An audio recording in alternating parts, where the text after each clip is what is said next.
Video start करने से पहले सब्सक्राइब कर दीजिए हमारे चैनल एक्सेलेंट लर्निंग पॉइंट को। बेल आइकन को प्रेस कर दीजिए ताकि आपको नोटिफिकेशन मिल सके। Hello friends, welcome back to our channel excellent learning point.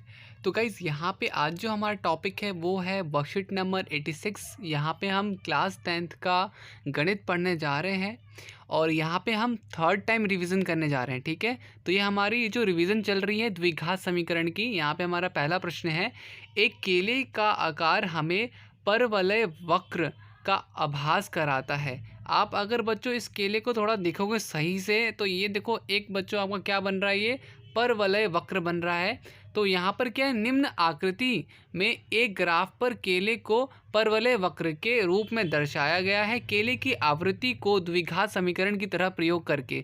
अब यहाँ पर बच्चों समझने वाली बात है कि हमें क्या समझना है, हमें इस आकृति को द्विघात समीकरण की तरह प्रयोग करना है। किसकी तरह प्रयोग करना है? द्विघात समीकरण की तरह। और नीचे दिए गए प्रश्नों के उत्तर देने हैं। तो देखो, केले के वक्र का समीकरण है, हे भगवान, अब बताओ बच्चों, क्या ये भी इतना सिंपल क्वेश्चन नहीं कर पाओगे आप सब? सब हमारा ही सबसे पहला आंसर होगा द्विघात। ठीक है, केले के वक्र का समीकरण क्या है? द्विघात। यहीं पे हमने पढ़ा था कि आकृति को कैसा समझना है, हमें द्विघात समीकरण की तरह प्रयोग करना है। तो यहाँ पर भी पहले का उत्तर क्या होगा? तो द्विघातीय होगा। ठीक है, आई होप आपको इसमें कोई डाउट नहीं रहा होगा। इसके बाद देखो, हमारा दूसरा प्रश्न है, वो दे रखा है द्विघात समीकरण का मानक रूप क्या है। तो बच्चों, आई होप आप सबको पता होगा कि मानक रूप क्या होता है। तो वो होता है आपका ax² + bx + c।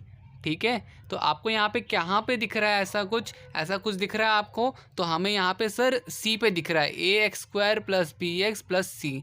ठीक है, तो यहाँ पर ये, और हाँ, ये चीज़ ध्यान रखना बच्चों कि ए जो होगा वो कभी भी 0 के बराबर नहीं होना चाहिए, अदरवाइज़ वो हमारा द्विघात समीकरण नहीं कहलाएगा। इसके बाद आपको पता होगा बच्चों कि हर द्विघात समीकरण में ज़्यादा से ज़्यादा कितने मूल होते हैं? तो 2 मूल ही होंगे। कितने मूल होंगे? 2 मूल ही होंगे। ठीक है, अब इसके बाद लिखा हुआ है, केले का ग्राफ x अक्ष को कितने बिंदुओं पर स्पर्श करता है। तो आप देखोगे कि देखो, सिर्फ x पे कितनी बार टच हो रहा है? तो सिर्फ और सिर्फ एक बार ही बच्चों, x अक्ष पे एक बार ही टच हो रहा है। आप देखोगे यहीं पे एक बार ही टच होता है, यहाँ पर।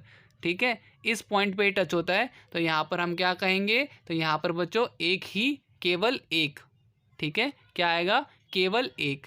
इसके बाद दोस्तों यहाँ पर क्या है, हमारा पांचवा है, केले के ग्राफ के द्विघात समीकरण के लिए विविक्त कर का मान क्या होगा। तो देखो, आपको पता है यहाँ पर इसका मान क्या होगा। तो यहाँ पर देखो, ग्राफ को देखते हुए हम यहाँ पे बता सकते हैं कि 2 जो है दोनों में ही आ रहा है। तो यहाँ पर हम इसको क्या लिखेंगे? 2 = 2 है। तो यहाँ पर ये शून्यंक के सामान्य क्या लिखेंगे? = 0। ठीक है, सी वाला होगा उत्तर हमारा, शून्य के समान। ठीक है, तो हमारे पांचों प्रश्न के उत्तर हो गए। अब हम देखते हैं दूसरा प्रश्न। देखो यहाँ पे हमारा, ये देखो, ये क्या है, किसका सूत्र है बच्चों? आप सब बताओ मेरे को, ये किसका सूत्र दे रखा है? तो मैं सिर्फ इतनी की बात कर रहा हूँ अभी, सिर्फ इतनी की। तो इतना ये किसका सूत्र है? ये विविक्त का है। ठीक है, जहाँ पे b² - 4ac होता है। अब यहाँ पे बोला जा रहा है कि b² - 4ac अगर बराबर होगा किसके? 0 के, तो तब तो कोई दिक्कत नहीं है। बट अगर ये छोटा हो जाता है, मतलब कि 0 से बड़ा हो जाता है, तो या तो ये परिमेय होगा और या तो ये अपरिमेय होगा। ठीक है, आई होप आपको बेसिक नॉलेज होगा इन सब चीज़ों का, तभी आप इन सारे क्वेश्चन का कर पाओगे। तो देखो, इसमें लिखा हुआ है, निम्न में से किस समीकरण का मूल 2 है? किस समीकरण का एक मूल 2 होगा? तो देखो, अब आपको यहाँ पे क्या करना है कि यहाँ पे जहाँ जहाँ पर x दिख रहा है वहाँ पर आप 2 की वैल्यू डाल दोगे। ठीक है, अगर 2 का मान डालने पर हमारे पास आंसर 0 आता है, तो मतलब कि वो क्या होगा? वो समीकरण 2 का मूल होगा। ठीक है, तो यहाँ पे मैं आपको बता देता हूँ आपका यहाँ पे क्या आंसर होगा। तो यहाँ पे आपका सी आंसर होगा। आप इस पे बच्चों देखो, यहाँ पे जहाँ जहाँ पे x दे रखा है वहाँ पे आप 2 की वैल्यू डाल देना। जहाँ जहाँ x दे रखा है वहाँ 2 डाल देना। 2 डाल करके सॉल्व करना, आपका आंसर 0 आ जाएगा। ठीक है, तो पहले प्रश्न का उत्तर हमारा सी हो जाएगा। तो यहाँ पे हमारा सेकंड पार्ट होगा। सेकंड पार्ट में देखो लिखा हुआ है, b² - 4ac जो है बड़ा है 0 से, तो द्विघात समीकरण के मूल क्या होंगे? तो ये देखो, ये क्या है हमारा? तो ए होगा भिन्न और वास्तविक। क्या होगा? भिन्न और वास्तविक। भिन्न और वास्तविक, प्लीज़ ध्यान रखिएगा, भिन्न और वास्तविक। तो ये हमारा दूसरे प्रश्न का उत्तर है। अब तीसरा, द्विघात समीकरण 2x² - √5x + 1 किसके बराबर होगा? तो देखो इसके लिए हमें सॉल्व करना पड़ेगा इसको, तो इसका आंसर देखते हैं हम। तो देखो बच्चों, तीसरे प्रश्न का उत्तर जो होगा वो हमारा सी होगा। ठीक है, हम क्या करेंगे, हम इसका हल निकालेंगे। तो देखो a बराबर हमारे यहाँ पे 2 आ जाएगा, b बराबर -√5 आ जाएगा, c बराबर 1 आ जाएगा।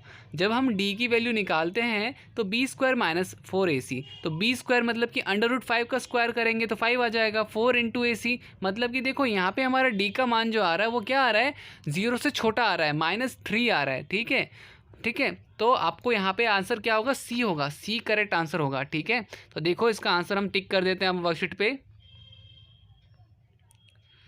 तो यहाँ पे तीसरे प्रश्न का उत्तर सी लिख देना, कोई वास्तविक मूल नहीं है। ठीक है, तीसरे प्रश्न का उत्तर सी होगा, कोई वास्तविक मूल नहीं है। अब ये तो हो गया बच्चों हमारा प्रश्न। इसके बाद फोर्थ है के का वह मान जिसके लिए द्विघात समीकरण, ये जो आपका समीकरण दे रखा है किसके बराबर होगा, के का मान ज्ञात करना है आपको। तो ये भी बड़ा ही सरल प्रश्न है। हम यहाँ पे देखिए उत्तर देखेंगे इसका। तो आपके पास देखो इसका उत्तर क्या होगा, इसका उत्तर डी होगा। मैं आपको बता देता हूँ, ये देखो 2x² - kx + k। अब हमारे पास हम इसका मान निकालेंगे। तो देखो आपके को पता है एक a बराबर 2 हो जाएगा, b बराबर -k हो जाएगा, c बराबर k हो जाएगा। तो d बराबर b² - 4ac, तो मतलब कि -k² - 8k, ये आ गया आपके पास। तो इस तरह से आप ये निकाल लोगे। आप क्या निकाल लोगे, तो k कॉमन ले लोगे, = ब्रैकेट में k - 8। अब देखो मैंने साइड में और यहाँ पे सॉल्व कर रखा है कि एक तो k की वैल्यू क्या आ जाएगी, एक k की वैल्यू बच्चों 0 आ जाएगी आपकी, और एक k - 8 बराबर 0, और k की वैल्यू क्या आ जाएगी, 8 आ जाएगी। तो आपको यहाँ पे d पे टिक करना है। मैं आपको दिखा देता हूँ, यहाँ पे आपका k का मान क्या आ जाएगा, 8 आ जाएगा। ठीक है, तो फोर्थ भी हो जाएगा हमारा। अब इसके बाद विविक्तर, अब यहाँ पे द्विघात समीकरण ax² + bx + c जो है उसका विविक्तर क्या होगा, तो ये देखो हमको पता है वो क्या होता है, तो b² - 4ac होता है। ठीक है, तो इसी तरह से बच्चों सारे क्वेश्चंस काफ़ी ज़्यादा सिंपल क्वेश्चंस थे, बट सिंपल तभी होंगे जब आपको बेसिक नॉलेज होगा। अगर वो नहीं होगा तो ये सिंपल क्वेश्चंस जो हैं वो भी आपको मुश्किल लगेंगे। तो यही था आज की इस वीडियो में। उम्मीद करता हूँ आपको अच्छी लगी होगी वीडियो। तो मिलते हैं नेक्स्ट वीडियो में, तब तक के लिए bye bye and take care.